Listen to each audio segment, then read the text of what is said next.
شروع اللہ کے نام سے جو بڑا مہربان اور نہایت رحم فرمانے والا ہے۔ حضرت ابو ہریرہ رضی اللہ تعالیٰ عنہ سے روایت ہے، وہ بیان کرتے ہیں کہ رسول اللہ صلی اللہ علیہ وآلہ وسلم نے فرمایا، کیا تمہارا یہ خیال ہے کہ میرا منہ نماز میں قبلہ کی طرف ہے؟ اللہ کی قسم، مجھ سے نہ تمہارا خشوع چھپتا ہے نہ رکوع، میں اپنی پیٹھ کے پیچھے سے تم کو دیکھتا رہتا ہوں۔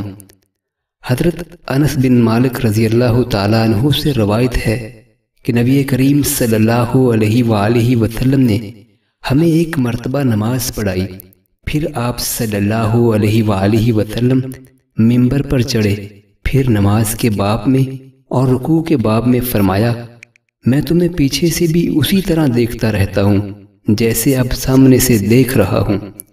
حضرت جابر بن عبداللہ رضی اللہ تعالیٰ عنہ سے روایت ہے، وہ بیان کرتے ہیں کہ رسول اللہ صلی اللہ علیہ وآلہ وسلم نے فرمایا، مجھے 5 ایسی چیزیں عطا کی گئی ہیں جو مجھ سے پہلے انبیاء کو نہیں دی گئی تھی۔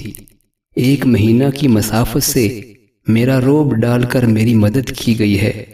میرے لیے تمام زمین میں نماز پڑھنے اور پاکی حاصل کرنے کی اجازت ہے، اس لیے میری امت کے جس آدمی کی نماز کا وقت جہاں بھی آ جائے اسے وہیں نماز پڑھ لینی چاہیے۔ میرے لیے مال غنیمت حلال کیا گیا۔ پہلے انبیاء خاص اپنی قوموں کی ہدایت کے لیے بھیجے جاتے تھے، لیکن مجھے دنیا کے تمام انسانوں کی ہدایت کے لیے بھیجا گیا ہے۔